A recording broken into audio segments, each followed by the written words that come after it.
Cabaña Casamú y Carlos Sagman Muriel presentan Selección por aptitud funcional.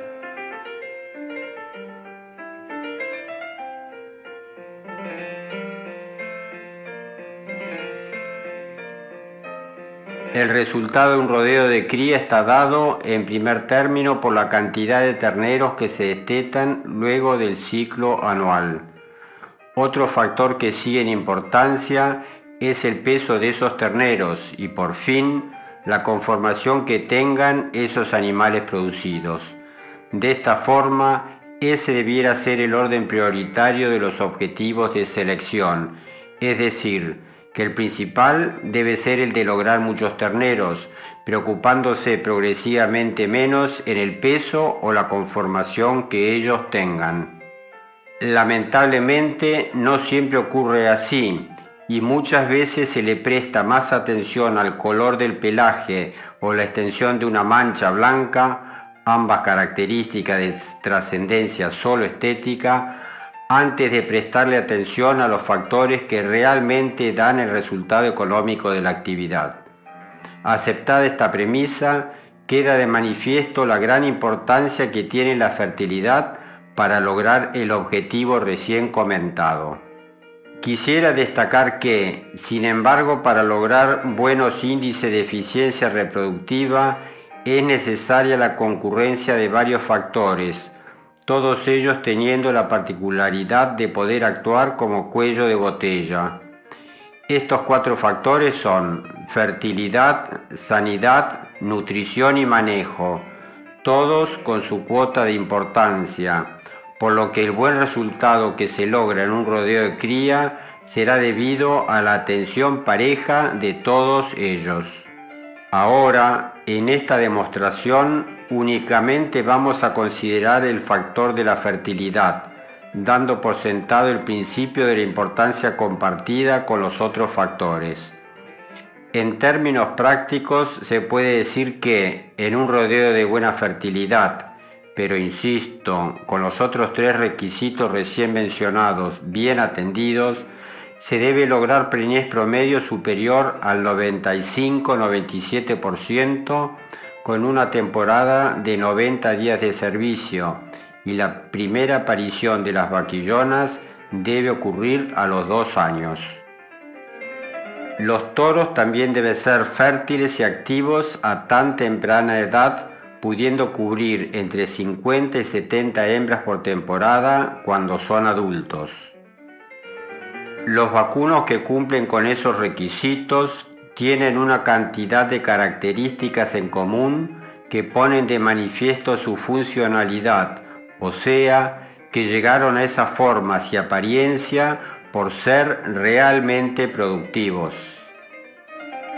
Esta y las anteriores imágenes pertenecen a toritos y vaquillonas de 15 meses, hijos de un mismo padre al momento de iniciar el servicio de 75 días de duración, al cabo del cual lograron el 95% de preñez.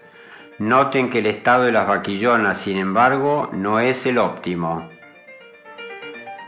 De esta forma, seleccionar por aptitud funcional no es ni más ni menos que buscar que los animales que elegimos se parezcan lo más posible a aquellos que naturalmente cumplen con los objetivos fijados, y así veremos que las hembras serán realmente hembras y que los machos serán realmente machos, por lo que el sistema de selección propuesto radica en la observación de los caracteres sexuales secundarios de cada sexo, o sea, la manifestación de las hormonas sexuales específicas.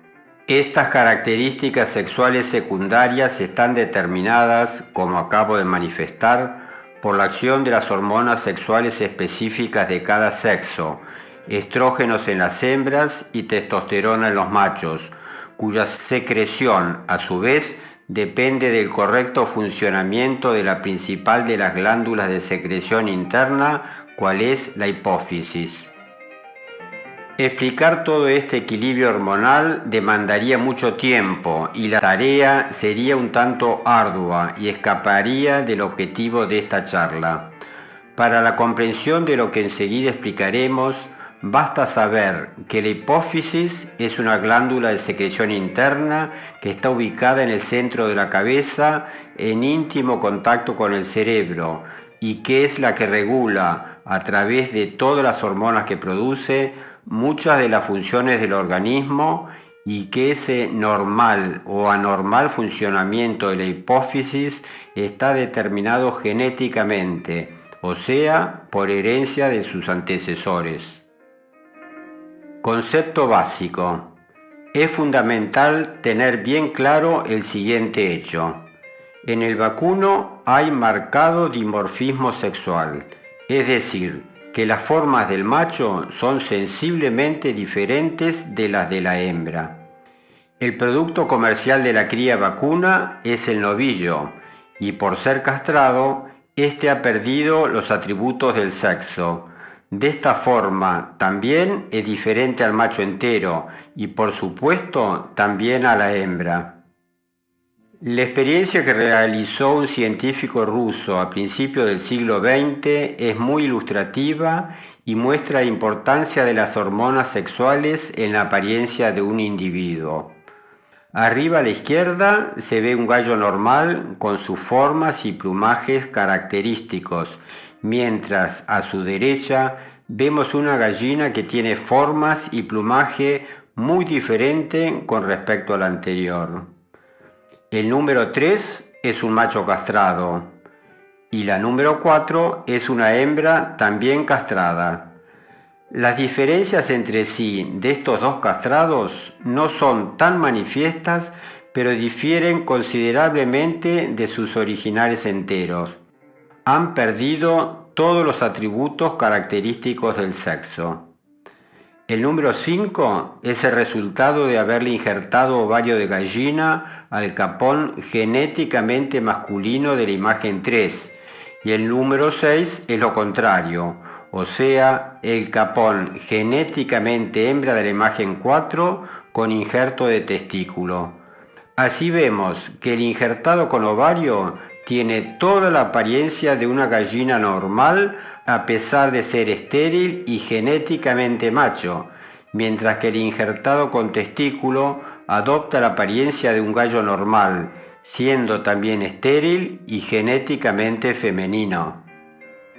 Volviendo a nuestra especie en estudio, reconocemos en la parte superior a un toro de apariencia bien masculina y además con desarrollo y conformación acorde a lo buscado hoy en día.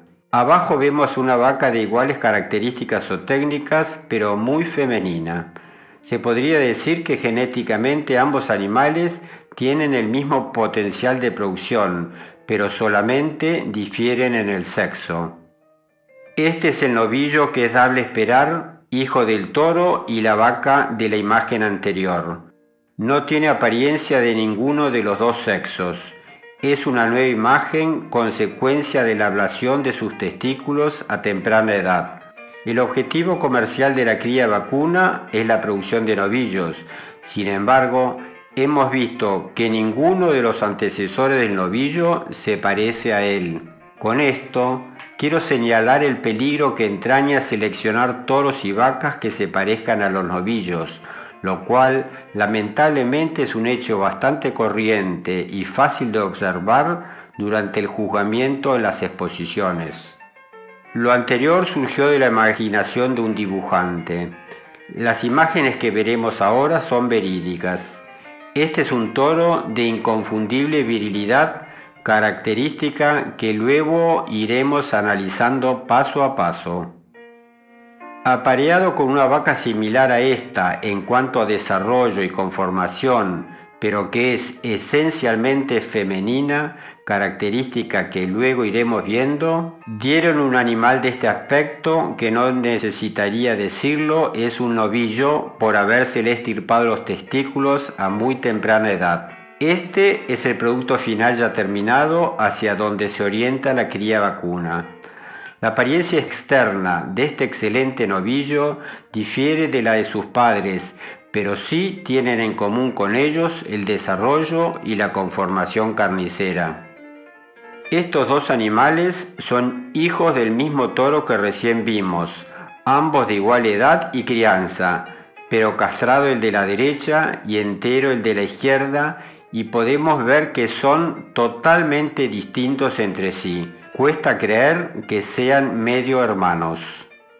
Esta vaca de primera aparición también es media hermana del toro y el novillo anteriores, de igual edad y similar crianza, pero su apariencia es totalmente distinta a ellos. El concepto que acabo de documentar es fundamental tenerlo bien claro, por lo que me permito reiterarlo nuevamente.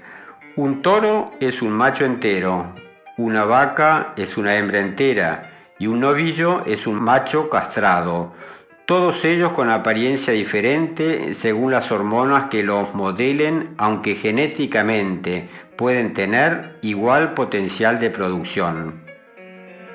Un error que se comete frecuentemente es tener la imagen del novillo como meta selectiva y hacer que cada sexo se parezca a él. Un animal como el que vemos ahora es el que se logra por proceder así y que lamentablemente fue campeón de una exposición. Es un animal con una res bien terminada, pero por lo que se ve no va a ser capaz de reproducirse a lo largo de su existencia en forma eficiente, pues difiere sensiblemente de lo que veremos es una hembra funcional. Su compañera de lote es peor aún. Este otro animal es producto del mismo error de concepto. Tiene más características de castrado que de entero, y los hechos así lo demostraron, ya que no daba semen que pudiera ser congelado. El color oscuro generalizado sin diferenciación en ciertas partes del cuerpo, el pelo lacio y la poca expresión masculina lo ponen en evidencia. Para seguir un ordenamiento que trataré que sea didáctico, dividiré el análisis de los animales en varias partes. El orden en que se darán no significa prioridad de importancia de uno sobre otro. En realidad, la opinión que nos merece un animal luego de su análisis dependerá de la impresión sumada e interpretada de cada una de esas observaciones realizadas. No se puede emitir un juicio terminante por solo un detalle negativo que se observe. Además, hay que recordar que la subfertilidad, etimológicamente hablando, significa baja fertilidad y por ello se admiten gradaciones que van desde la fertilidad total hasta la esterilidad, la cual es la anulación de la misma. Los capítulos que iremos considerando son: primero, el esqueleto; segundo, la musculatura; tercero, la grasa y su distribución; cuarto, el cuero con sus anexos y particularidades, a saber, el color del pelo, el tipo de pelo, el peleche y los cuernos.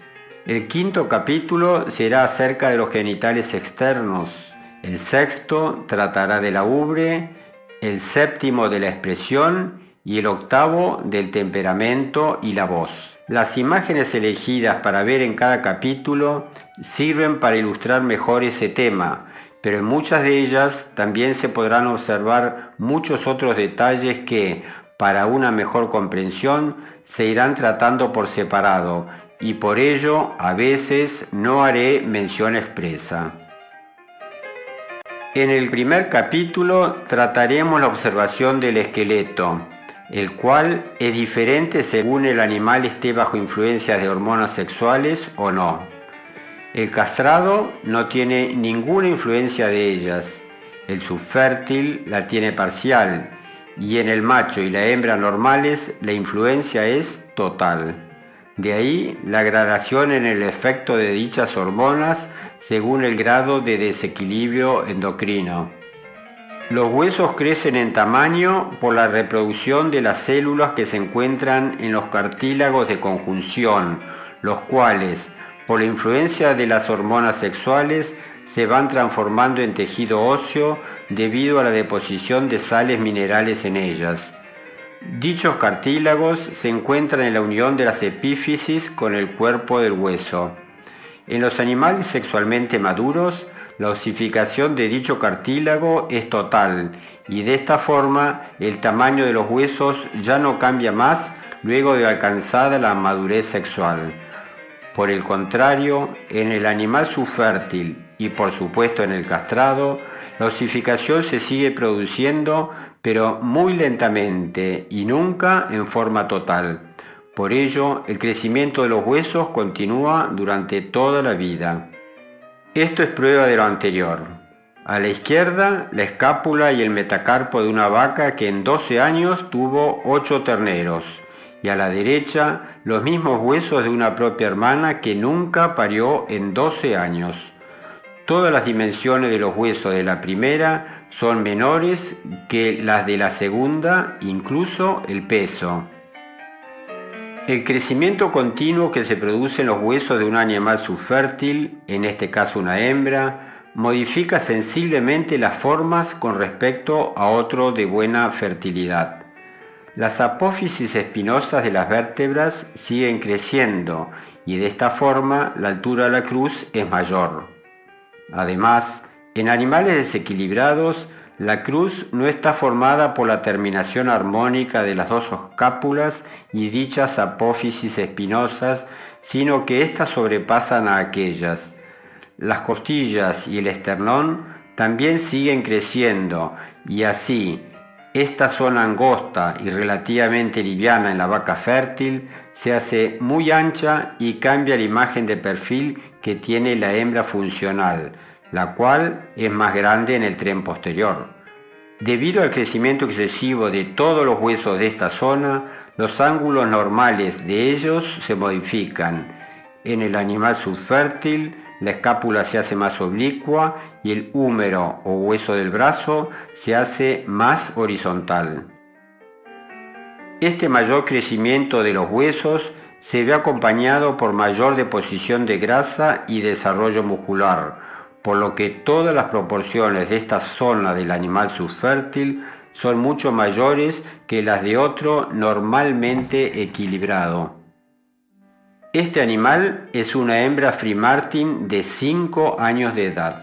En el vacuno, cuando se gestan mellizos de diferente sexo, en la mayoría de los casos la hembra es estéril, pues al unirse tempranamente las placentas de los dos fetos, la prematura aparición de hormonas masculinas producidas por el feto macho anula el desarrollo de los órganos femeninos y sus hormonas en el otro feto. Por lo tanto, este animal puede ser considerado castrado de nacimiento, por lo que se ha desarrollado sin influencia hormonal específica en toda su existencia. Es dable observar todo lo que señalamos en las dos imágenes anteriores. Además, son muy manifiestos el excesivo desarrollo del tren anterior y los huesos de la cara. La contrapartida es esta vaca adulta que ha parido todos los años. En la cruz llegan a la misma altura las escápulas y los procesos espinosos de las vértebras dorsales. La escápula es casi vertical y el húmero bastante oblicuo. Toda la zona es limpia de grasa y a la musculatura se la ve lisa. El cuello es largo, fino y angosto. Se puede notar la triple cuña que se conoce en el ganado del lechero. Es decir, mirando al animal de costado, el ángulo se forma en la cabeza y mirándolo desde arriba también. Y si se lo observa desde adelante, el ángulo se ve arriba. Una vaquillona de 3 años que no quedó preñada luego de 4 meses de servicio. Si mentalmente tratáramos de hacerla bascular levantándolo a la altura del ombligo, inexorablemente se caería para adelante, al contrario de lo que sucedería si procediéramos de igual forma con una hembra funcional. En esta vaquillona, el tren delantero y la cabeza son demasiado grandes y pesados. En el tren posterior ya se está produciendo la deformación que veremos enseguida. La distribución de la grasa, el aspecto y largo del pelo, además de su expresión, completan el diagnóstico de subfertilidad, y al ver a un animal que resultó vacío y tiene este aspecto, podemos quedarnos tranquilos, pues sabemos con fundamento cuál es el motivo de su falta de preñez. Un caso extremo: otra hembra Free Martin, pero de alrededor de 6 años. Su alzada era de alrededor de 15 centímetros superior a las de sus compañeras de edad. Todos los huesos han seguido creciendo hasta ese momento. Nunca tuvieron un freno hormonal que se lo impidiera. Todos los ángulos de la triple cuña están en ella invertidos. Similar a ella es este novillo o buey de raza Frikander de más de 10 años de edad. La longitud de sus huesos largos es impresionante, lo que produjo una alzada y tamaño descomunal. En el tren posterior sucede otro tanto. La cadera crece en ancho y largo, y los huesos largos, como el fémur y la tibia, se hacen más largos aún. Para que ello sea posible, la cadera se hace más plana y el ángulo de la articulación de la babilla se hace más obtuso. A la izquierda, la imagen del vacuno subfértil, y a la derecha, la del fértil. Vista de frente, la abertura de la pelvis también se modifica debido a que la articulación coxofemoral tiende a ser más elevada. Es de menor superficie en la hembra subfértil que en la fértil. Se observa claramente todo ello en esta vaca Free Martin, cuya imagen ya vimos. El flanco vacío se hace más evidente, pues la articulación de la pierna se hace más posterior al estar los huesos más parados. Este hecho contribuye a robustecer la imagen de que un animal de este tipo es mucho más grande adelante que atrás. La cadera también se ve muy plana. El esquema de 2 toros vistos de atrás. El de la izquierda preñaba 10 a 15 vacas de las 50 que se le destinaban por año, mientras el otro era de fertilidad total. La parte más ancha del primero está a la altura de las puntas de cadera y la parte superior de la misma es plana. Literalmente es un hippie, o sea, caderudo, y la imagen total es la de un triángulo invertido. Por el contrario, en el macho fértil, la parte más ancha es a la altura de los trocánteres de los fémures y el abdomen. La primera es una imagen muy parecida a la de tantos toros de las exposiciones de hoy día, siendo más habitual en la raza Santa Gertrudis. Un hecho cierto: de los 2 animales mediasangre cebú que vemos de culata, el de la derecha se castró a los 4 años de edad, o sea, 2 años antes de tomada esta imagen. Ambos son de igual edad y origen. La deformación que se produjo en la cadera del de la derecha al cabo del tiempo es elocuente si la comparamos con la imagen de su compañero entero. Lamentablemente, es casi seguro que el ojo no avesado elegiría como toro padre a ese animal de la derecha, que en este caso concreto sabemos que es estéril.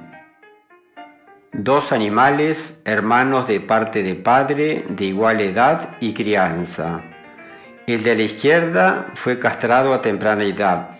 Las proporciones de las medidas de la cabeza son muy diferentes a pesar de que tienen solo 26 meses de edad.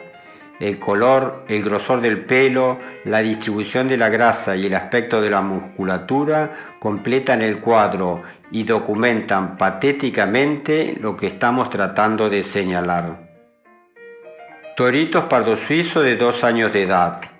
El del medio tiene los testículos hipoplásicos, es decir, que son de tamaño reducido. En este caso, este defecto también afecta a la parte glandular de secreción interna, mermando la producción de testosterona. Es claramente visible la mayor alzada, el largo de la cabeza, el tipo de pelo, que es más fino y lacio, además del color más pálido con respecto a sus compañeros normales. Esto nos alerta para tener cuidado al buscar más alzada en la hacienda de hoy en día.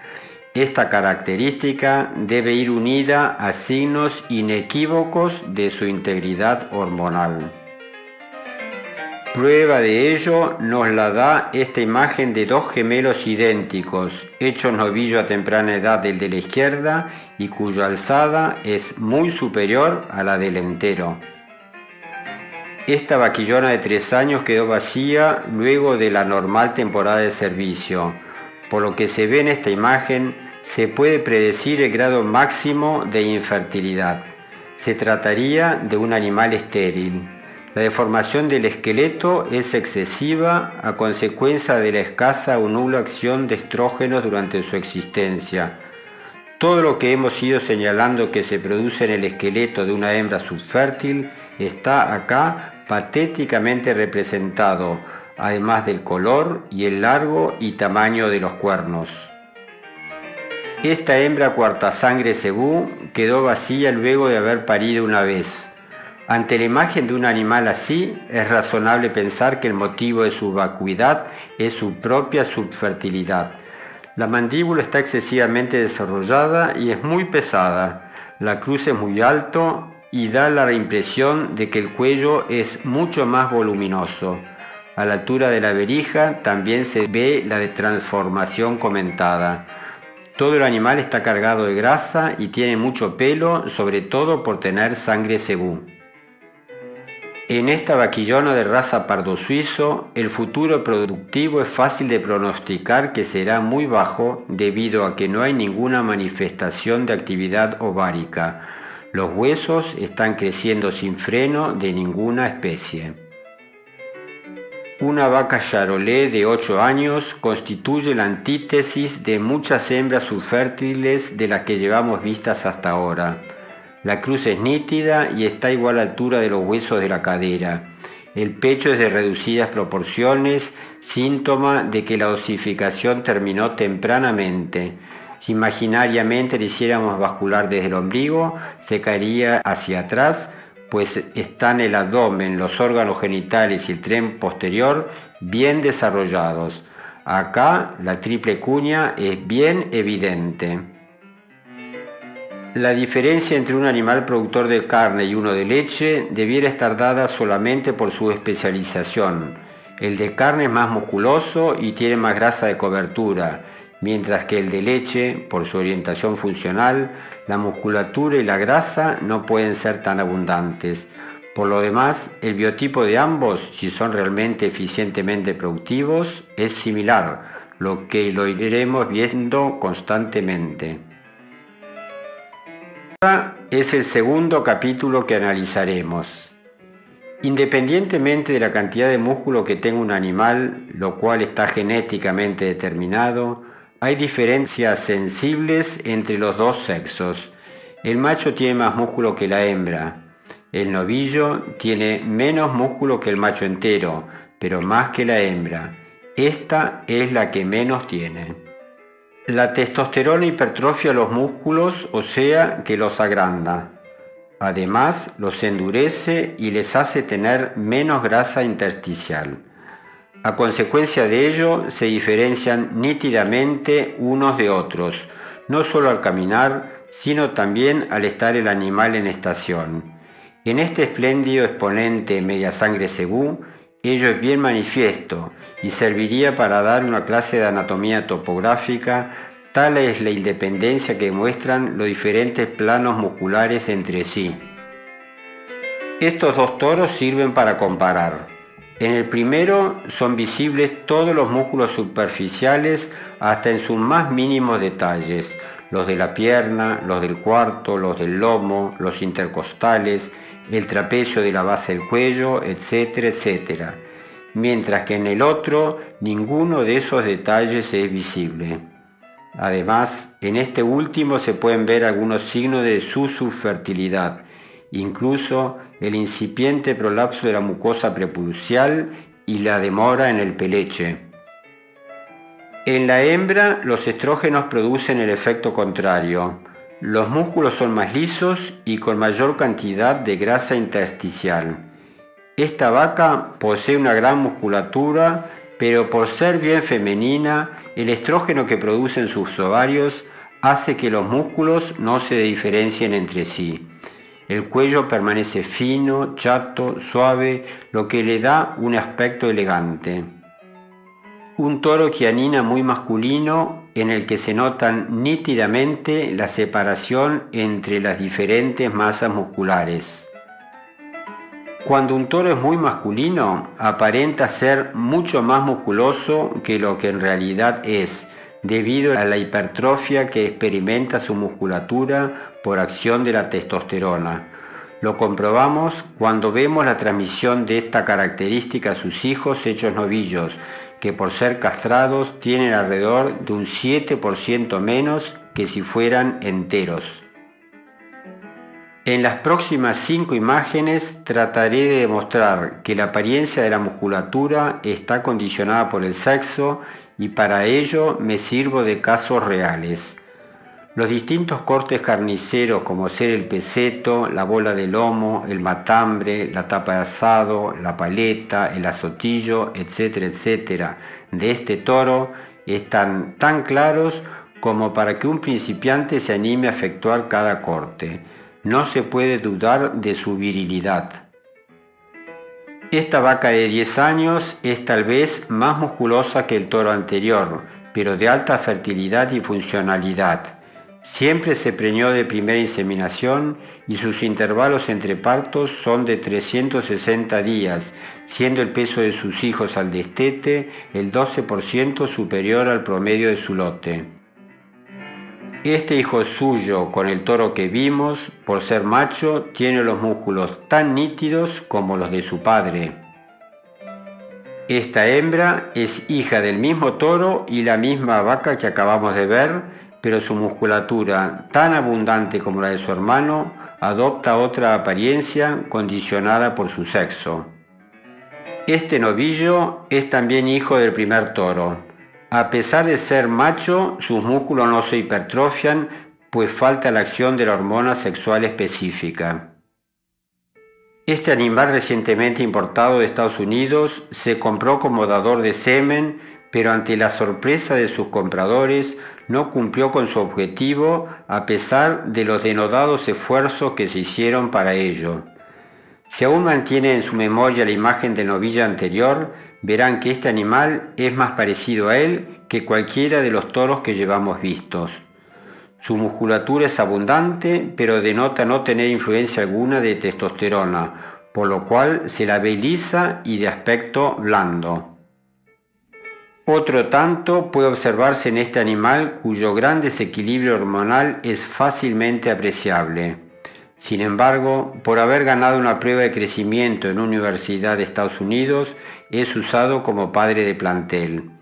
Es común que toros de este tipo transmitan su desequilibrio más a su descendencia masculina que a la femenina, por lo que es conveniente desconfiar de aquellos toros reconocidos como buenos productores de hembras, pero no de machos. Esta propia hermana del animal anterior es tan desequilibrada que a los 4 años aún no parió. Es de enorme alzada y tamaño y sus músculos son bastante marcados. Al esqueleto se lo ve completamente deformada. Fue campeona de una exposición en Estados Unidos. Este contraste de medios hermanos que ya hemos visto antes documenta más lo dicho hasta ahora. El novillo de la derecha se ve con menos cantidad de músculo, que además son lisos al no estar hipertrofiados. Tiene una deposición de grasa de cobertura mayor, bien visible en la encoladura, y el color del pelo es más claro que el de su propio hermano. Aunque cueste creerlo, este es un torito Paul Hereford de 2 años que nació por mutación de padres astados. En razas con cuernos, cuando aparece por mutación el carácter mocho, al mismo tiempo y en forma ligada, generalmente también se transmiten características de infertilidad. Este es un caso de ellos. La musculatura es más similar a la de un novillo que a la de un toro, igual que las otras características que se quisieran analizar. Lamentablemente, no les puedo mostrar a sus compañeros de promoción que eran un exponente de virilidad. Esta herencia ligada es uno de los motivos que explican los mayores problemas de fertilidad en el Paul Hereford actual, con respecto al lactado, cuando no se conoce este hecho y no se selecciona adecuadamente. Lo que se hereda no se hurta. El torito de la izquierda es hijo de un toro subfértil que ya mostramos al principio de este capítulo. Tiene mucha musculatura, pero sus planos musculares no se diferencian entre sí. El de atrás es el polo opuesto. La hipertrofia de los músculos de la paleta y el cuello son impresionantes y característicos del macho.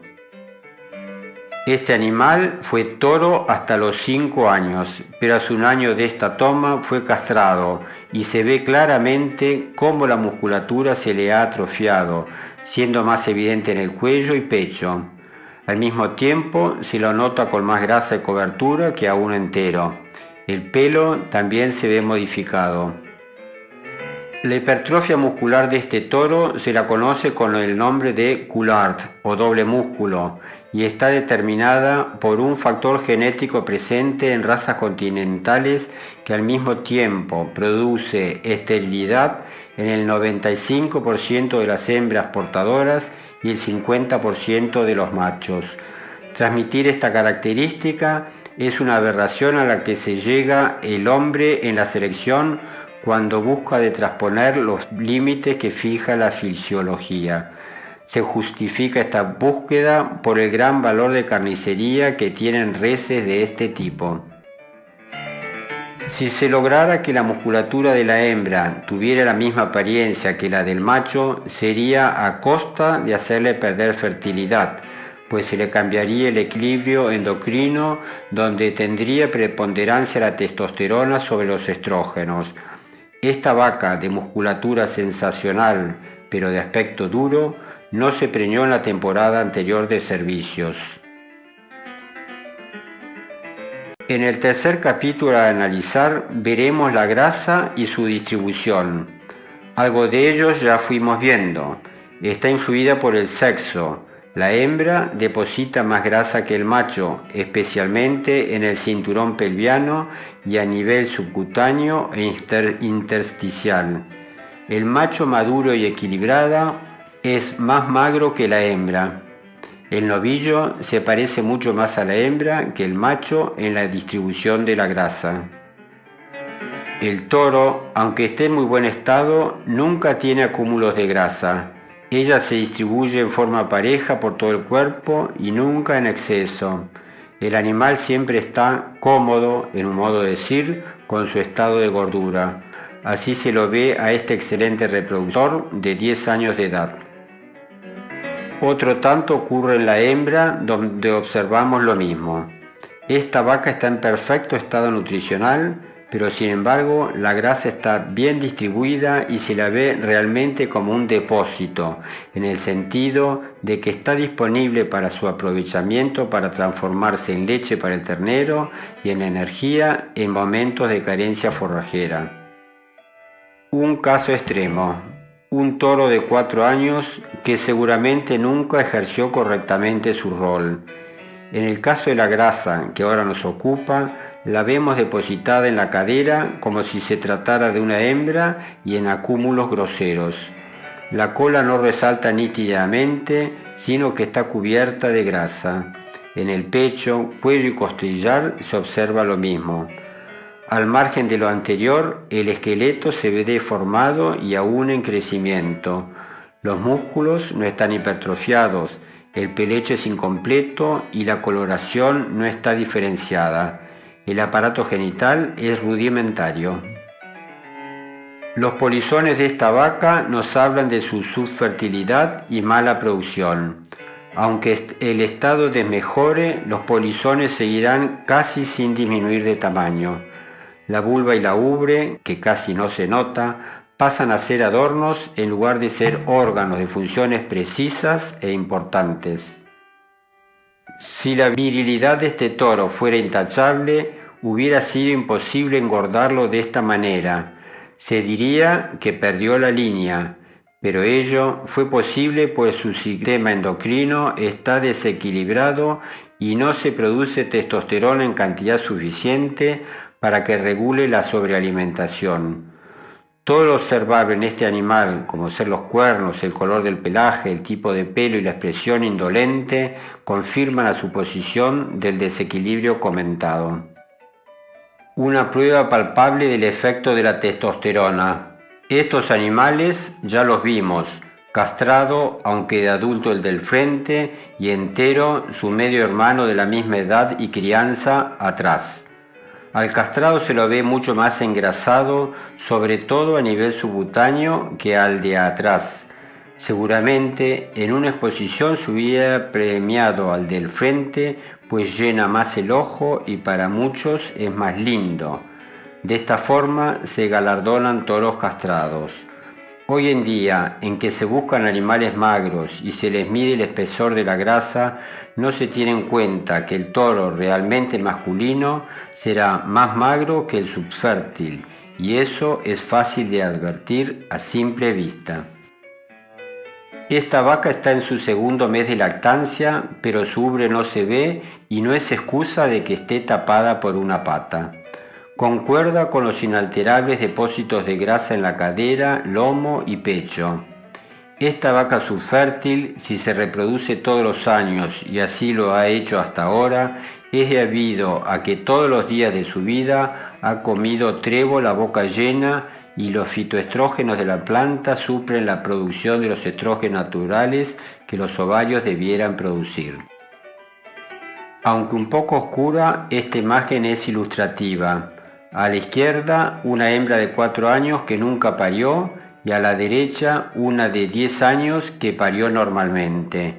No solo la cantidad de grasa de una y otra y su distribución, sino también la forma del esqueleto, la forma y color de los cuernos y el pelo nos dicen acerca de la funcionalidad de una y otra. Esta vaca está en plena lactancia, pero con seguridad que su ternero está desnutrido. Su grasa no está de reserva para transformarse en energía y producción. Los genitales están tapados por cantidades de grasa inamovible. El color oscuro, el pelo largo y el peleche de morado robustecen la observación. Este toro adulto es de conformación antigua y de tipo graso, pero está en excelente estado. Sin embargo, la grasa se encuentra bien distribuida acorde a su inequívoca virilidad. El de la izquierda es moderno y de gran desarrollo. El de la derecha de conformación tradicional y poco desarrollo. Ambos de masculinidad totalmente expresada. Tienen en común la forma en que se distribuye la grasa.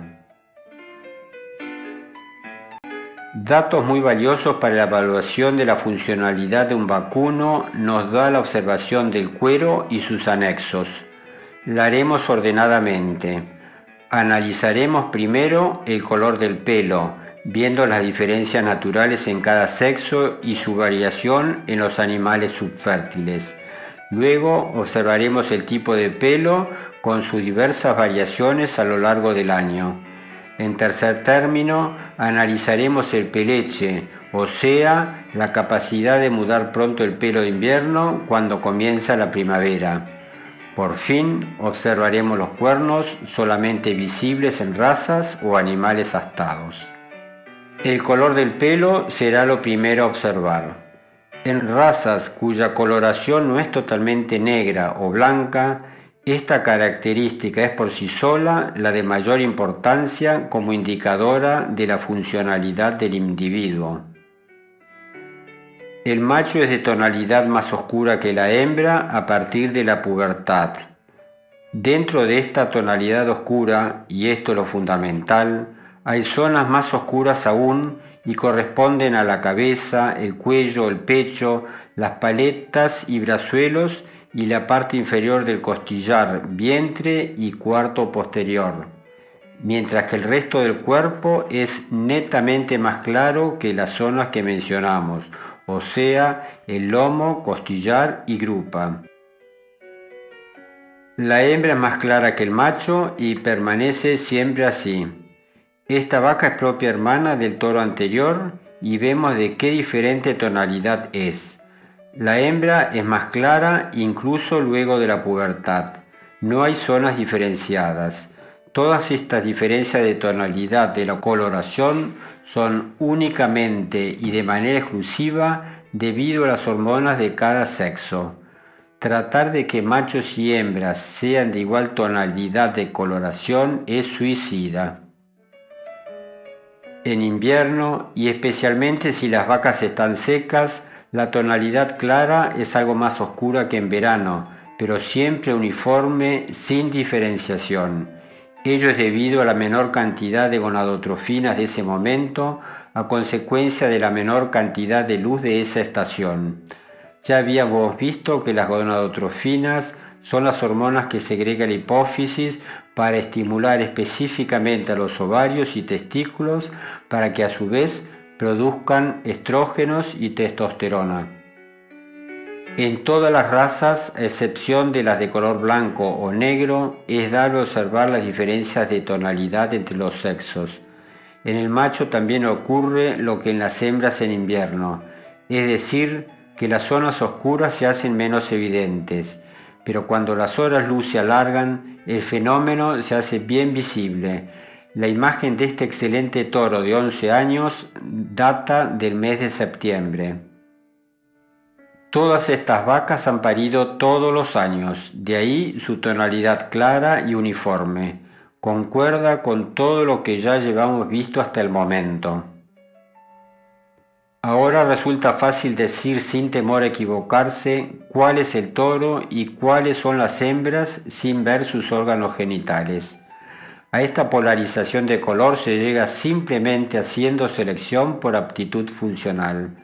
Las hijas de este toro oscuro serán claras cuando adultas y oscuros los hijos enteros de estas vacas claras. Este es un hijo de ese toro a los 3 años. Esta vaquillona es una hija del mismo toro a los 18 meses de edad. Esta vaca podría ser el último moicano, pues es de los últimos ejemplares de una raza que se extingue por seguir equivocadas pautas selectivas. Es en San Luis, tiene 10 años y está gestando su 8º ternero. La forma del esqueleto y su color claro que tiene atestiguan su performance reproductiva. No hubiera parido todos los años si hubiera tenido el color oscuro, igual que el macho, fijado por el estándar racial. Este excelente toro Shorton nos demuestra que en todas las razas se produce el mismo fenómeno que estamos analizando. Las diferencias de color entre la cabeza y el cuello por un lado y el lomo y grupa por el otro son patéticas. Además, es dable observar la excelente musculatura y la distribución de la grasa.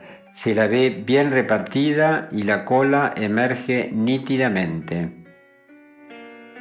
En razas índicas se produce también el mismo hecho, aunque por error lamentable de los estándares raciales se busca el color blanco uniforme para los dos sexos, olvidando que el macho genéticamente es así, pero que luego, como consecuencia de su masculinidad, se oscurece en las partes que aquí vemos. Esta hembra tiene coloración oscura aceptable para un macho. Tiene 3 años y quedó vacía en su primera temporada de servicio. Sus ovarios son poco funcionales y su útero es chico, lo que me consta. La grasa está mal distribuida, cabeza, cuello, cruz, etc. y sus músculos son demasiado nítidos. Si la mayoría de la Verdin Angus fuera colorado, seguramente la Asociación de Criadores hubiera elegido este color para los dos sexos al establecer el estándar racial por asociarlo a más calidad. El resultado inevitable hubiera sido la pérdida de fertilidad de la raza. El color de la hembra debe ser claro, pero sin llegar a este extremo que dejó de ser colorado para ser amarillo. Esta coloración tan clara, llegando casi al blanco en las zonas bajas y la cabeza, está generalmente ligada a problemas producidos por hipoplasia ovárica o testicular. Este torito es demasiado claro en su tonalidad general para ser de fertilidad total. Sin embargo, hay buena diferenciación de color como corresponde a su sexo. Los testículos, si bien son de buen tamaño, tienen menos consistencia que lo normal, característica esta muy relacionada con la calidad seminal. La entrepierna, las patas y partes de la cabeza, especialmente alrededor del hocico y los ojos, son casi blancos. En el Limousin, la coloración de esta vaquillona es la corriente de la raza y que similar a la de las dos imágenes anteriores es. Ello explica el alto porcentaje de casos de hipoplasia e infertilidad que hay en esta raza. En muchas líneas de Paul Hereford, sobre todo en las que se importaron primero, es dable encontrar esta coloración amarillenta, coincidiendo también con los problemas de fertilidad mencionados. Este toro Angus colorado de 2 años, si bien es de tonalidad general oscura, no tiene ninguna diferenciación de color ni signos de virilización en los pelos de la cabeza, cuello y pecho, ni su musculatura es la característica de su sexo. Esta falta de diferenciación de color cuando es de tonalidad oscura también se ve acompañada de disfunción testicular, que es la que provoca este fenómeno de fuerte determinismo genético. Una hermana del torito anterior.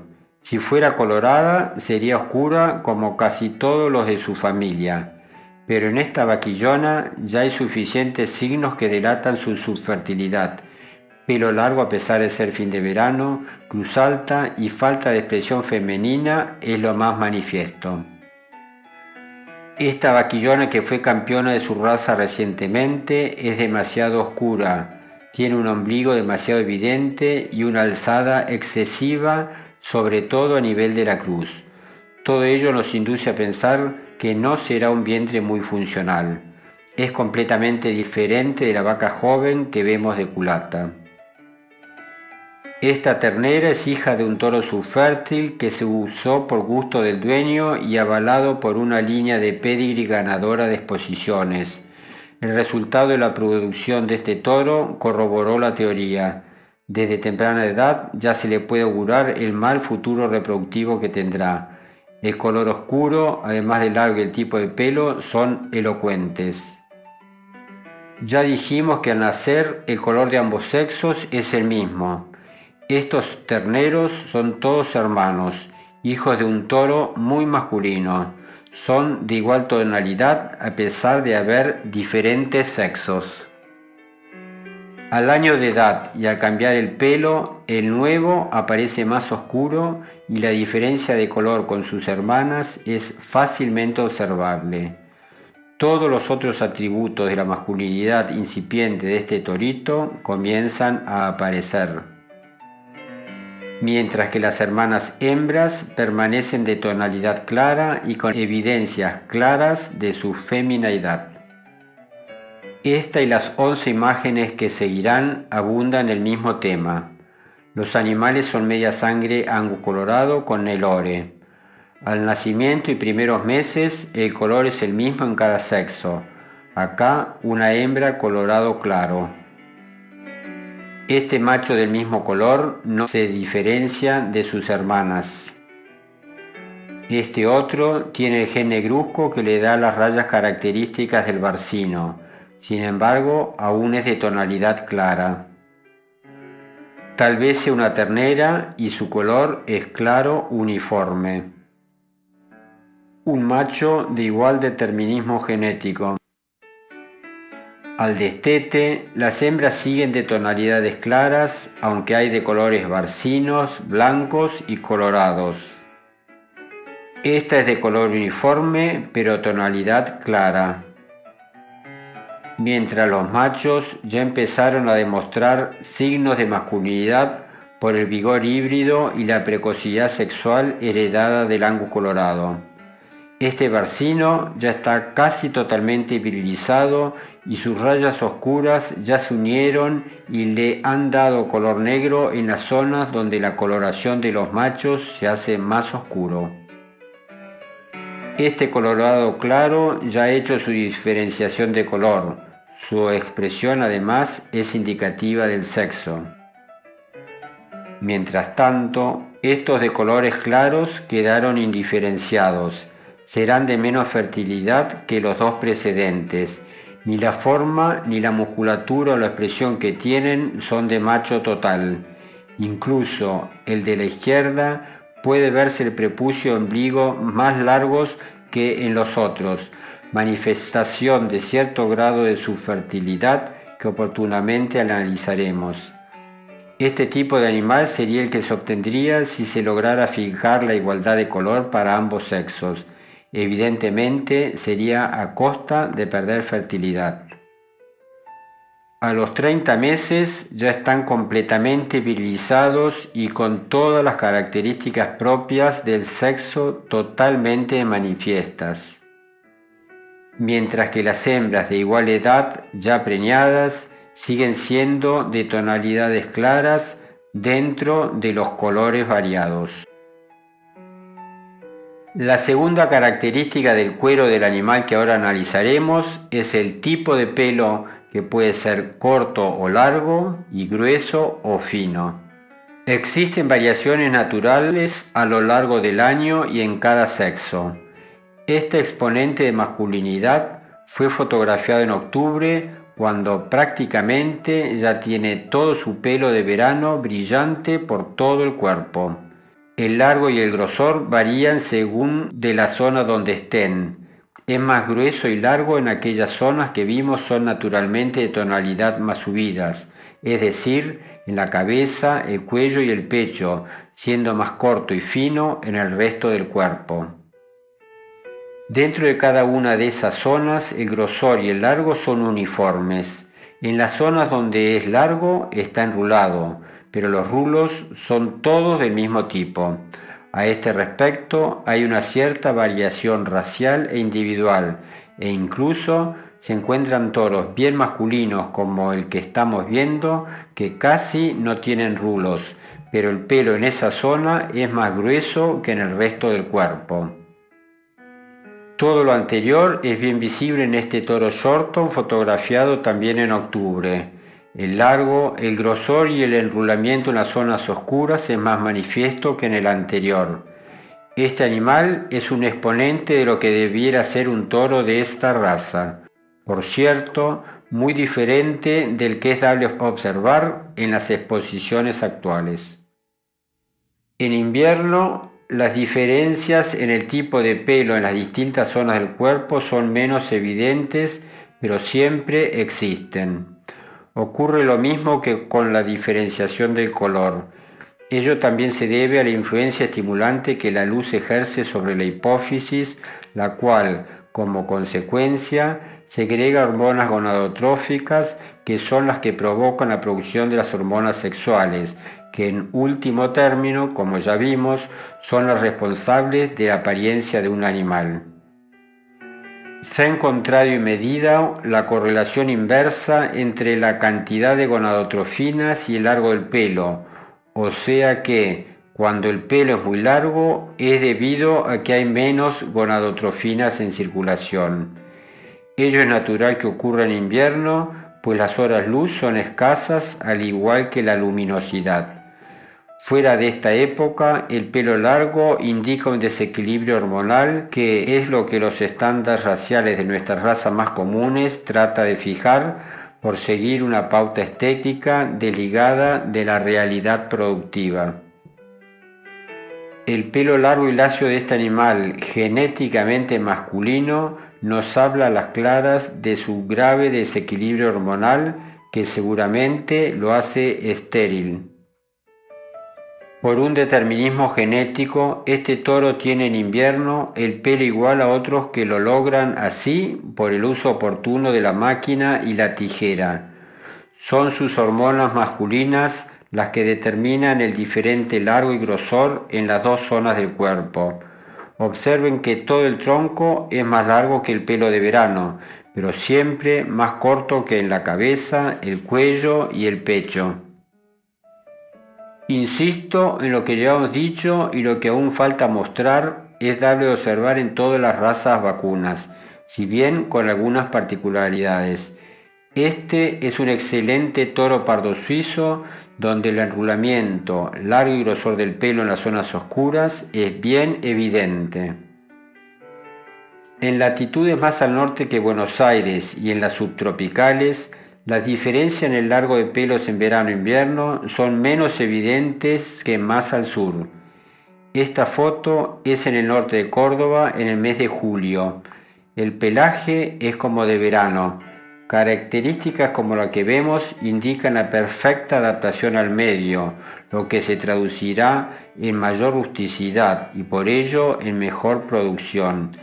Si todo el Angus hubiera sido de este tipo, hubiera podido prosperar ventajosamente en latitudes más subtropicales que las que abarcó. De esta forma, no hubiera sido tan imprescindible el uso de sangre cebú para hacer productiva la ganadería en esas zonas. En las hembras las diferencias con el macho son similares a lo que vimos con respecto al color. En verano es corto, fino, suave y de longitud similar en todo el cuerpo. Además es más fino que en el macho, siempre brillante y untuoso al tacto. Cuando la longitud entre el largo del día y la noche se empieza a revertir y la duración de cada una se va haciendo similar, comienza a crecer el pelo de invierno. En la latitud de Buenos Aires ello ocurre desde febrero. El pelaje que así se logra es más largo que el de verano. Sin embargo, su longitud es similar en todas las partes del cuerpo. Es tan fino como el de verano y por lo tanto más fino que el del macho. Ya dijimos que la tonalidad del color puede ser algo más subida, pero siempre dentro de los matices claros. En el animal subfértil, todo lo que llevamos visto ocurre de manera diferente. Esto, no puedo llamarlo de otra forma, es una hembra de 3 años que quedó vacía luego de 3 meses de servicio. Predecirlo hubiera sido tarea fácil hasta para un principiante. El pelo es muy largo en general, pero sobre todo en el cuello y pecho. Es también más grueso, oscuro y áspero que el que tendría una hembra fértil. Señalemos también en este animal la deformación del esqueleto y la anómala distribución de la grasa. El largo y el color de esta vaca, que impresiona de buena producción, es normal ya que acaba de parir y es el mes de agosto. La diferente longitud del pelo en las diversas zonas del cuerpo se ve claramente. Acá el del cuello y paletas no solo es más largo, sino también se lo nota más grueso y áspero, tal vez por no tener brillo. Es una vaca de 5 años que parió una sola vez, a pesar de que a lo largo del año su nutrición era excelente. En las condiciones corrientes en que se desarrolla la cría y que todos conocemos, seguramente nunca hubiera parido.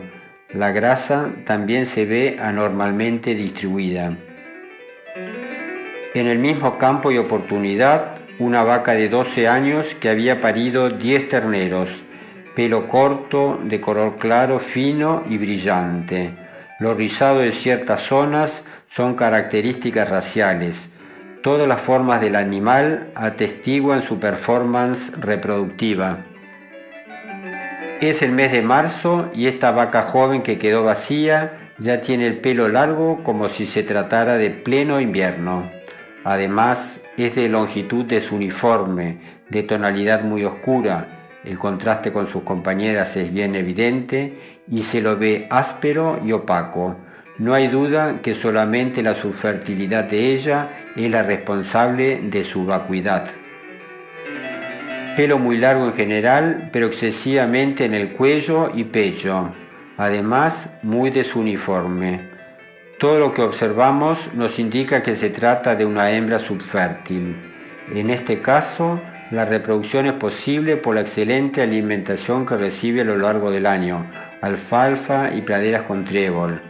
Pero si este vientre debiera producir con la nutrición al alcance de la mayoría de los vientres de nuestro país, su infertilidad se manifestaría enseguida. Creo que los contrastes hacen resaltar más claro lo que quiero señalar. Si bien esta imagen corresponde al mes de marzo, es notablemente diferente a la anterior en octubre. Además del detalle que estamos analizando, todo lo que se puede ver nos induce a pensar que esta vaca produce regularmente. Su esqueleto, su musculatura, la distribución de la grasa, etc., coinciden con el biotipo que ya dijimos adoptan los vientres de alta fertilidad y capacidad de adaptación. Cuando el hombre se propone algo, generalmente lo logra, aunque muchas veces a un costo altísimo. Acá se logró un animal que para muchos es decorativo, aunque difícil de conseguir, pues su reproducción es muy dificultosa. Para haber logrado esta longitud de pelo, que incluso tapa casi completamente lo que debiera ser la ubre, fue necesario que se fijara genéticamente la escasa producción de gonadotrofinas por parte de la hipófisis. La selección se hizo al revés si lo que se buscaba era la producción de un ternero por año. Este animal serviría como antítesis de hembra funcional en todos los capítulos en que estamos analizando esta característica. Ya se habrán dado cuenta que en este momento acaba de lograr los máximos galardones de la raza para su sexo. Otro tanto ocurre con este macho integrante de un lote que obtuvo primer premio. El pelo es excesivamente largo, alrededor de 6 a 8 centímetros y enrulado, de iguales características por todo el cuerpo. Podemos pensar que el tenor de gonadotrofinas en sangre es bajo y por ello su reproducción será dificultosa, con el agravante de que llegado el caso, sus descendientes heredarán esta mala condición. Visión parcial de algo parecido a un toro que está a campo. Pelo demasiado largo, enrulado y opaco donde no debiera haber a pesar de ser invierno. Los genitales son apenas manifiestos y el prepucio está cubierto por demasiado pelo y con la mucosa prolapsada. Analicemos ahora lo relativo al peleche, o sea, la condición de mudar rápidamente el pelo de invierno al llegar la primavera. Ello ocurre por efecto de las hormonas de cada sexo, cuya producción es estimulada por las gonadotrofinas que produce la hipófisis, estimulada a su vez por la mayor luminosidad de la estación y la temperatura. Debe haber un cierto nivel nutricional para que esto se produzca temprano y enseguida de forma total. Caso contrario, el peleche se demora. En octubre, estas vaquillonas de 18 meses ya cambiaron completamente su pelo de invierno por el de verano, lo que indica el buen funcionamiento ovárico. En vías de hacerlo está esta vaca adulta en el mes de septiembre. Generalmente comienza por el lomo, cuello y grupa, siguiendo luego por las partes más inferiores del cuerpo. Si hay problemas nutricionales, el costillar es la parte que más se demora en pelechar. Muchas veces el pelo de invierno está desprendido pero entrelazado con el de verano, que ya está creciendo y hace falta la acción de una lluvia fuerte o la acción del tiempo para que termine de caer. En el mes de octubre, dado el estado nutricional de esta vaca, el peleche ya hubiera debido producirse totalmente. Sin embargo, se ven muchos mechones largos aún unidos al cuero, justamente donde el desprendimiento se produce primero, es decir, en el cuello y el lomo. En la cruz especialmente, donde se nota el excesivo desarrollo de las apófisis espinosas de las primeras vértebras dorsales, el largo de pelo, que permanecerá aún durante el verano, coincide con un mayor acúmulo de grasa. También la distribución de la grasa es anormal en la cadera y el pecho.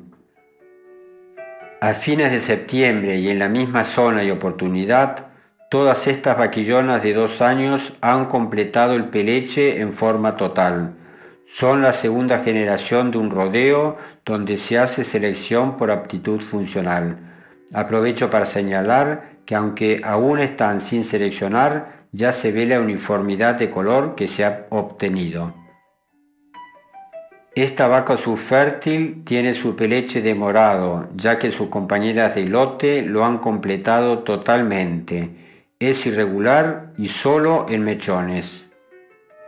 La facilidad para pelechar es una condición hereditaria.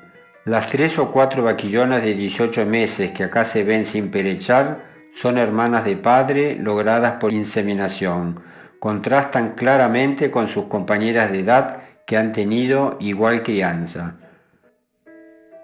Este hecho nos sirve para comprender que la medición de la fertilidad de un toro padre no puede terminar en la evaluación física o funcional de su semen y la integridad y normalidad de su aparato genital coincidentes con una buena manifestación de su sexualidad. En realidad, debiera también hacerse extensivo el juicio a la transmisión de características de infertilidad como las que ahora estamos considerando o tantas otras que solamente se pueden medir durante la producción de sus descendientes. Esta imagen sirve para documentar la correlación entre peleche y actividad ovárica. Es de una vaquillona que a los 15 meses está casi terminada de pelechar. Sus ovarios están funcionales, lo que provocó un celo que se revela por la peladura visible en los huesos del sacro. La contrapartida es esta compañera de lote que aún no comenzó a pelechar y en la que no se descubre ningún signo de actividad ovárica. Todo ello se comprueba fácilmente por palpación rectal y es de gran valor diagnóstico cuando se les seleccionan vaquillonas en primavera. En noviembre, este toro aún no pelechó totalmente a pesar de estar en muy buen estado. Realmente nunca lo lograba. Por su falta de diferenciación entre los músculos de su excelente musculatura, su poca diferenciación de color, su pelo lacio en la cabeza y cuello y su poca expresión masculina, podemos indicarlo como subfértil. Totalmente diferente a este otro, que ya en octubre lo vemos completamente pelechado. Lo mismo que dijimos hace un rato al ver la vaquillona Shorton blanco, pero a la inversa, puede servir esta imagen de macho, o sea, que todo lo que llevamos visto hasta acá y seguiremos analizando, se puede encontrar en esta imagen. El último punto a analizar del cuero y sus anexos serán los cuernos, los cuales son de gran utilidad para evaluar la funcionalidad de un vacuno. En el Angus negro, por ser de este color y no tener cuernos, faltan 12 elementos de juicio valiosos. En el caso del toro que estamos viendo, no hacen falta para emitir juicio certero acerca de su virilidad. En los cuernos podemos evaluar su grosor, su color y la forma de crecimiento. Son diferentes en cada sexo, nada más que en el grosor. El resto de las características son similares. Los de la hembra son más finos que los del macho. El color es grisáceo en ambos sexos, pero el crecimiento es limitado, lo que hace que no sean excesivamente largos, pero sí de igual forma. Esta es una vaca de 13 años, paridora regular, y sus cuernos pueden considerarse prototipo. También hay animales Shorton que sirven para demostrar lo que debe ser un animal funcional, pero es una rareza el encontrarnos. Los cuernos son mucho más gruesos que los de la hembra, pero también grises y de igual forma los de cada lado. Además, en este animal el pelo de la cabeza, cuello y pecho son demostrativos de su gran masculinidad, al igual que su coloración. Acá, por estar tomada la fotografía desde arriba de la manga, se nota claramente la conformación de la cruz. Las escápulas llegan a la misma altura que las apófisis espinosas de las primeras vértebras dorsales, y todo recubierto por músculos bien evidentes.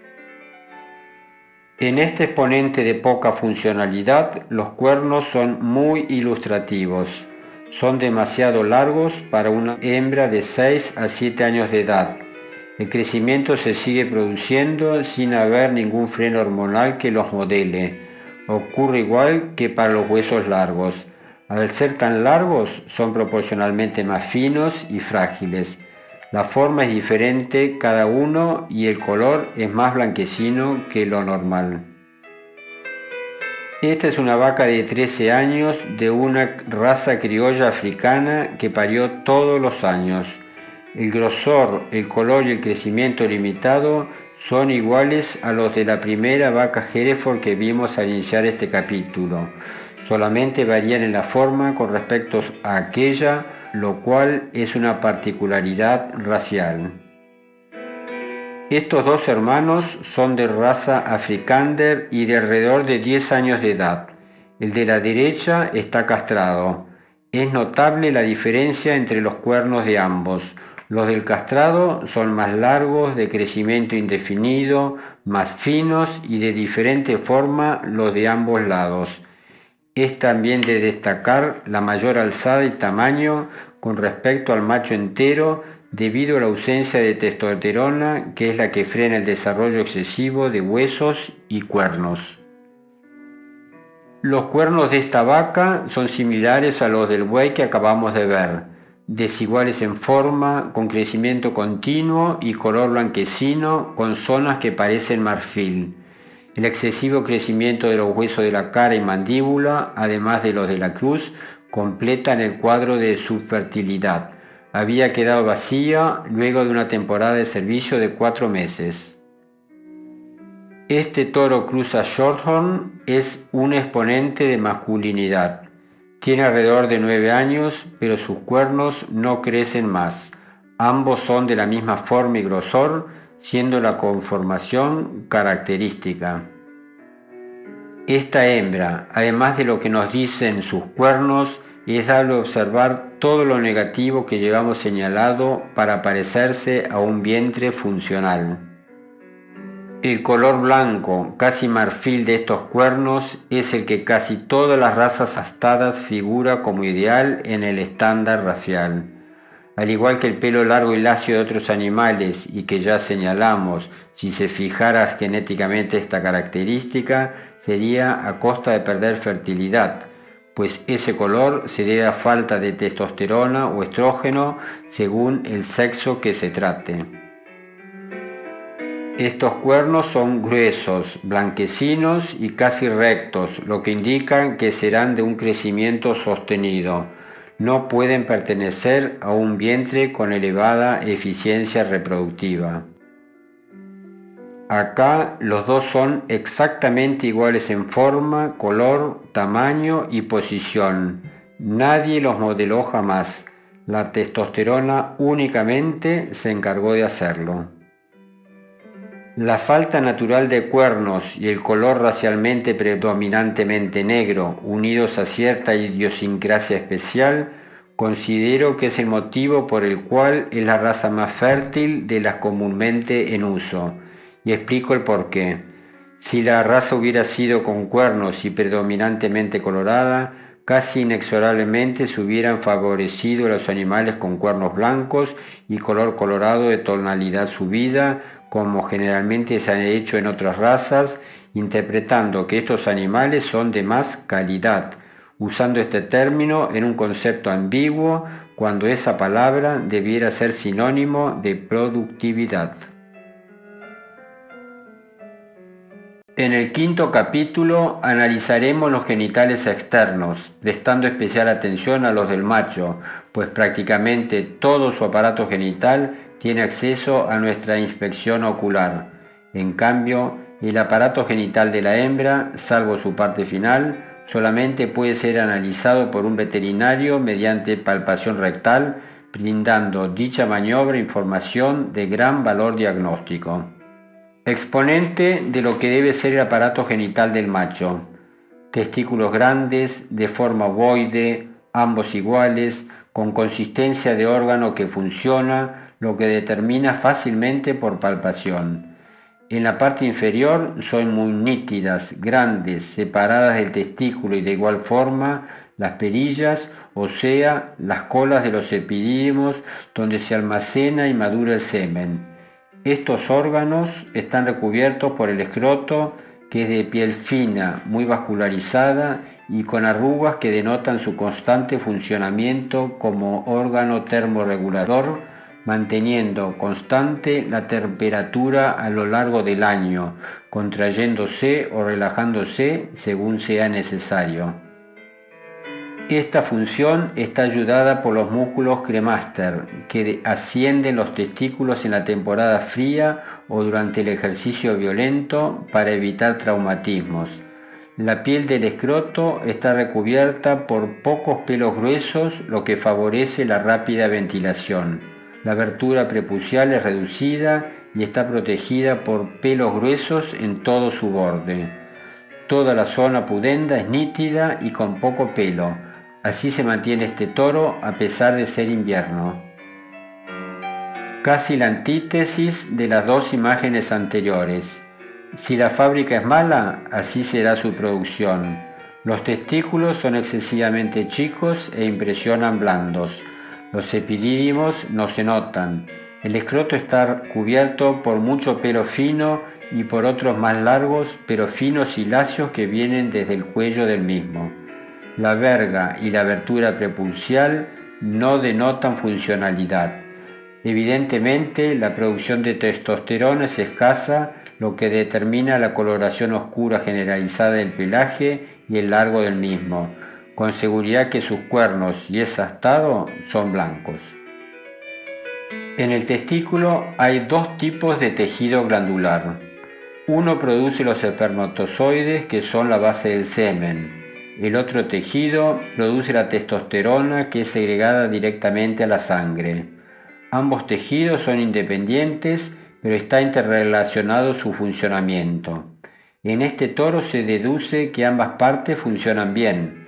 Con seguridad produce mucho semen, ya que los testículos son bien grandes y de buena consistencia, lo que me consta, aunque no se necesitaría tocarlos para darse cuenta.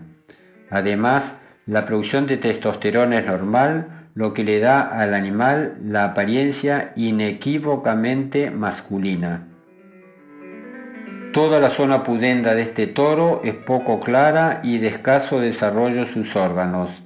Se deduce que ninguno de los dos testículos glandulares del testículo funcionan adecuadamente. El semen debe ser escaso y poco concentrado, ya que los testículos tienen 4 o 5 veces menos volumen que el normal. Testosterona no se produce en cantidad suficiente, pues el pelo que podemos apreciar no tiene apariencia masculina. La falla de este animal seguramente radica en la hipófisis, la cual segrega poca gonadotrofina que estimula pobremente a ambos tejidos.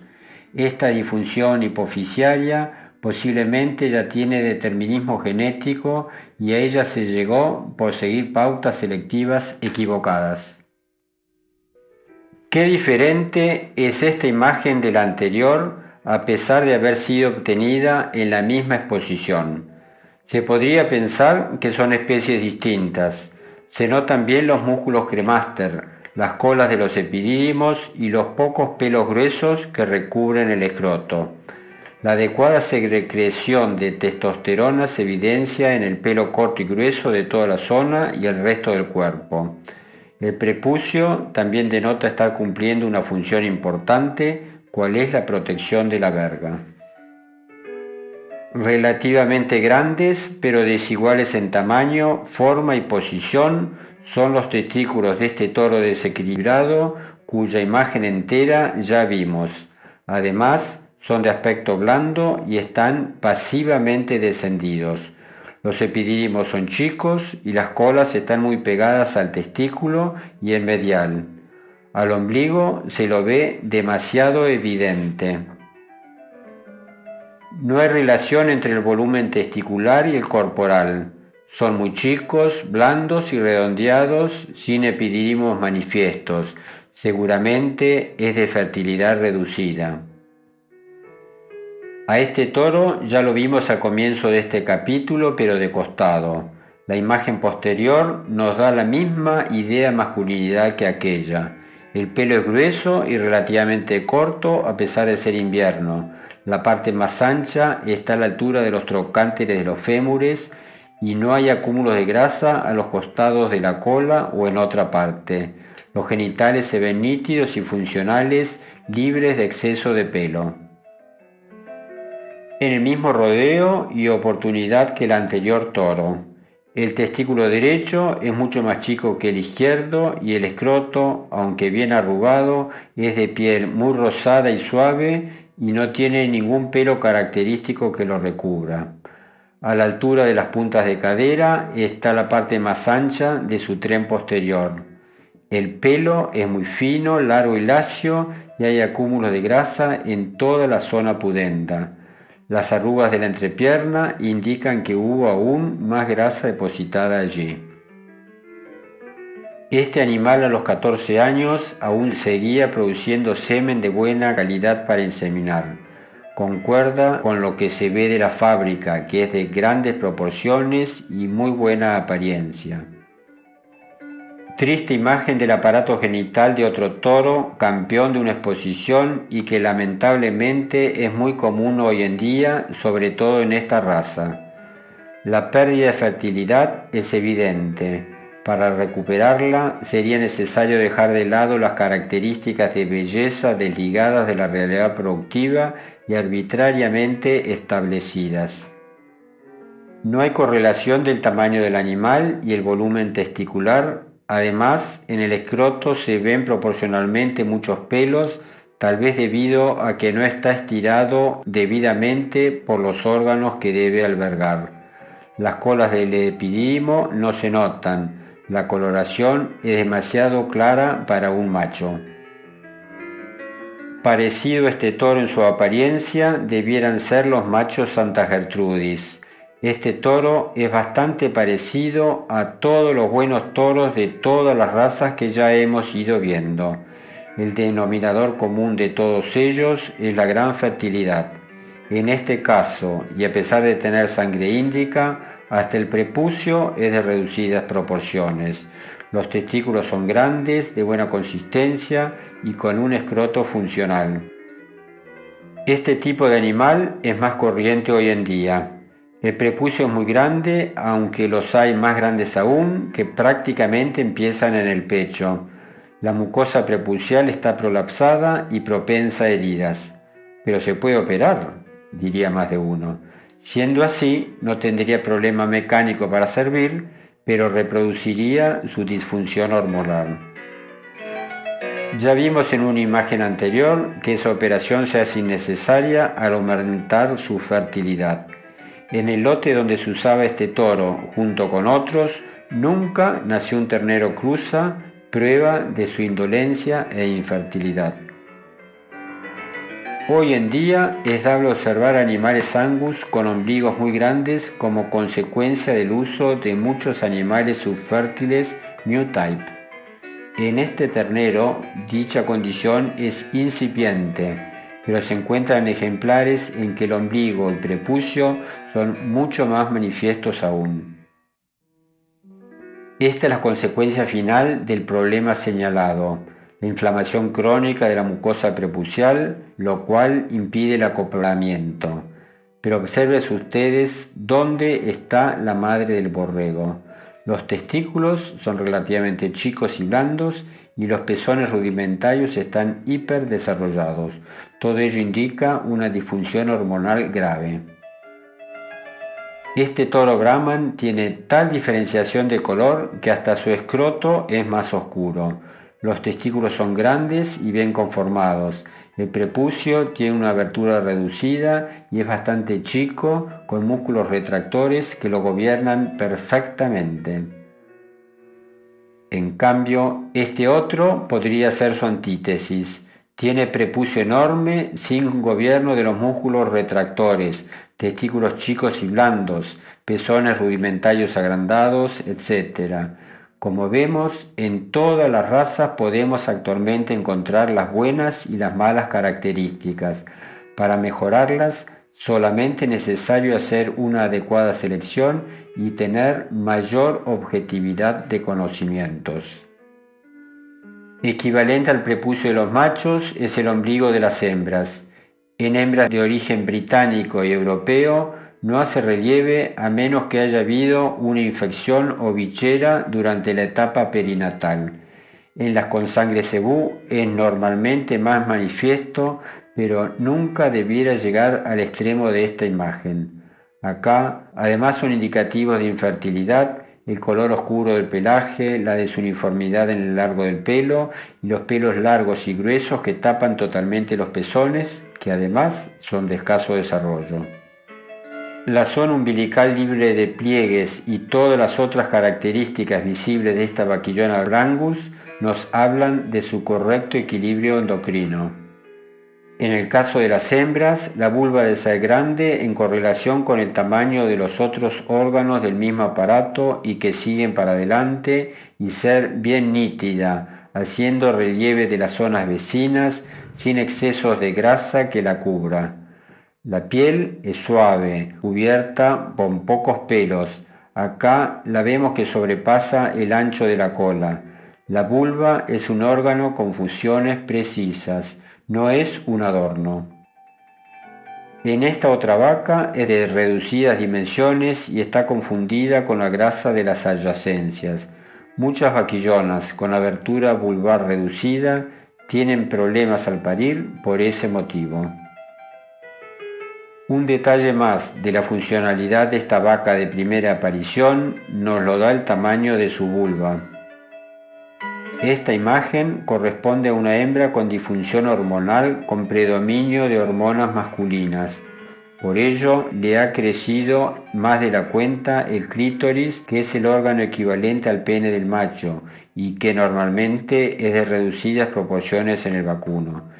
Se ve además que la vulva está cubierta de pelos gruesos de típica apariencia masculina.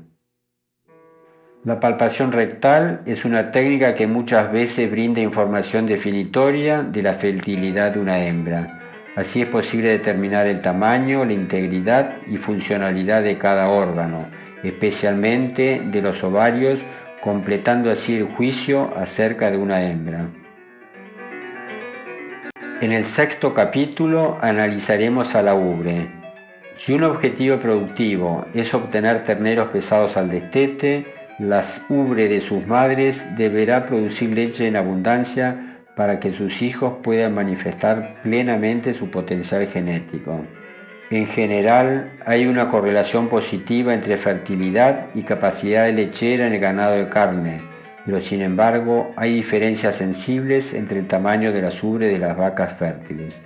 Pienso que por selección de esta característica se puede mejorar este aspecto y de esta forma se progresará más rápidamente en la selección por aptitud materna. La ubre debe ser grande, bien implantada, con circulación venosa bien evidente, sus 4 cuartos iguales que terminan en pezones de buen tamaño y longitud. La piel que la cubre debe ser fina y cubierta con pocos pelos finos, incluso en invierno.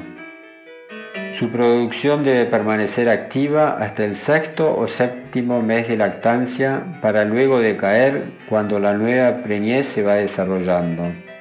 Esta vaca de 11 años está en su quinto mes de lactancia y su ubre está en perfectas condiciones. Al destete, su producto siempre fue de los más pesados de la promoción. No cabe duda al respecto. Desde la primera aparición, las buenas condiciones de la ubre deben ser evidentes, si bien el tamaño acorde al de un animal en desarrollo. Son preferibles las ubres con una base de implantación amplia, pues le dará posibilidad de más producción y capacidad, además de mayor resistencia a los traumatismos. Siempre de piel fina, cubierta de pocos pelos. Esta es una vaca de primera aparición, cuya madre y abuela paterna tenían la ubre bien desarrollada y conformada. Esta ubre impresiona ser aún más grande de lo que es debido a que todavía está bajo la influencia del parto. El tamaño, conformación y funcionalidad de una ubre se aprecian mejor al promediar la lactancia y luego de haber separado al ternero durante 6 horas. Hasta el momento del destete debe mantener su total funcionalidad, así se encontrará total correlación entre el peso del ternero y la apariencia de la ubre. Esta vaca está en el segundo mes de lactancia, en el mes de octubre, y su ubre apenas se diferencia de los pelos que la rodean. Acá la correlación entre subfertilidad y poca funcionalidad de la ubre es total. Desde vaquillona, los pezones deben ser bien evidentes, lo que será más manifiesto luego del quinto mes de gestación, sin mucho pelo que la cubra. Ya se vislumbra con bastante precisión la funcionalidad futura de esta ubre. Esta vaquillona de 2 años es hija de una vaca de gran producción. Evidentemente son características influidas fuertemente por la herencia. Hay correlación total entre el aspecto de funcionalidad de esta vaca de 30 meses que está destetando su primer ternero que vemos al lado y el desarrollo que logró este por haber tomado mucha leche. El análisis de la expresión será el tema del 7º capítulo. Se refiere a lo que nos dice la mirada y actitud del animal, pero depende de todo lo que llevamos visto. En realidad, la observación de cualquier pequeña parte del cuerpo debiera inducirnos, sin temor a equivocarnos, el sexo del sujeto. Y ustedes ya vieron que en muchos casos ello no es posible cuando se trata de ciertas partes de animales desequilibrados. Macho se puede decir sin titubear y sin temor de equivocarse, aunque no veamos el resto de su cuerpo. Todo lo acá visible es característico de su sexo a pesar de tener 11 años. Si lo viéramos parcelado, analizar ciertas zonas de su cuerpo, dudaríamos de su sexo y con todo derecho. Es afeminado y la distribución de la grasa se parece a la de una hembra. Nunca dio semen congelable a pesar de los esfuerzos realizados. Macho, pero a medias. Sus cuernos blancos, el color oscuro uniforme y el pelo largo le restan puntaje. Tiene demasiado abatimiento por tratarse de un animal joven y sano. Ya señalé que vitalidad y rusticidad son sinónimo de fertilidad. ¿Macho subfértil o hembra virilizado? ¡Qué pregunta! A los 3 años su aparato genital y ovarios eran rudimentarios, por lo que seguramente tuvo muy poca influencia de estrógenos en su vida. Machos enteros y bien virilizados, no cabe duda al respecto. Pardo suizo, el del centro, y Brangus, el de la derecha. El del fondo a la izquierda es macho también, ¿no? Qué difícil es mi existencia, pareciera que dice este toro. La cabeza le pesa, los músculos son escasos y blandos, los ojos se le cierran. ¿Le interesarán las vacas?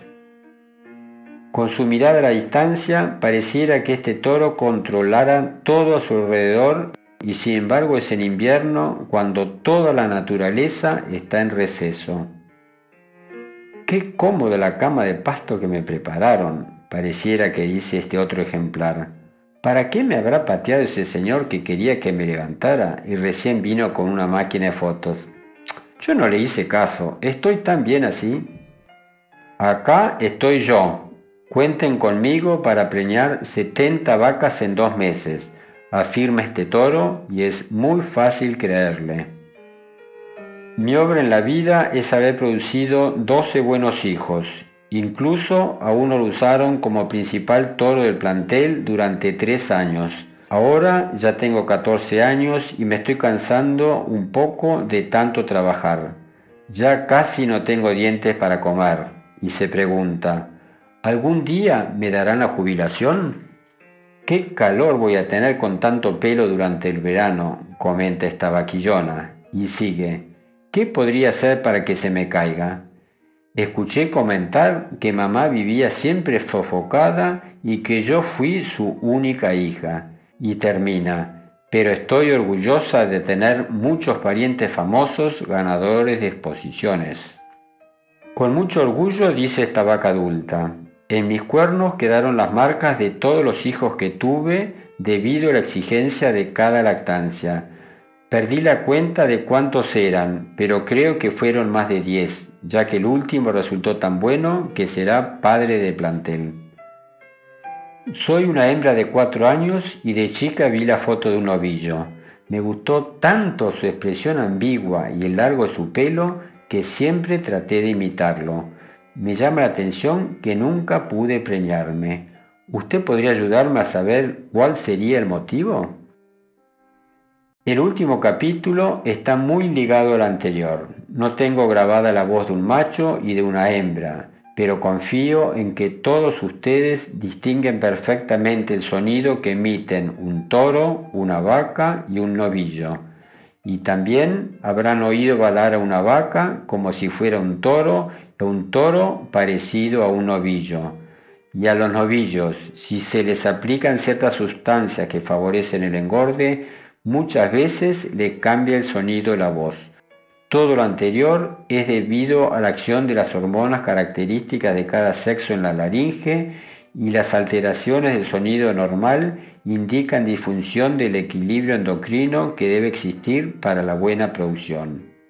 El temperamento del macho es activo, tendiendo a ser bravo e indócil si está asustado. Está atento a todo lo que pasa a su alrededor. Es común que los toros que sirven solos en un lote de vacas actúen rodeándolas y protegiéndolas, como es habitual que hagan los potrillos equinos. Es solitario fuera de las épocas de servicio, sobre todo cuando ya son adultos. La hembra también es activa para lograr su sustento, pero mansa, tranquila y gregaria. Difícilmente se exacerba y hace indómita. Cambie de carácter enseguida de parir para proteger al ternero. Las hembras subfértiles son más ariscas y de carácter fuerte. Observan mientras trabajan en la manga cómo son las vacas que saltan los corrales y se hacen indómitas. Los estrógenos inducen a la hembra a la mansedumbre y la docilidad. La testosterona le da al macho el temperamento característico de ese sexo. Este toro de 3 años, entre comillas lo de toro, está indiferente a lo que ocurre a su alrededor. Proviene de un plantel cuyo último registro de preñez detecté que era del 20%. Algo similar le ocurre a esta vaquillona que no denota agallas para criar un ternero todos los años.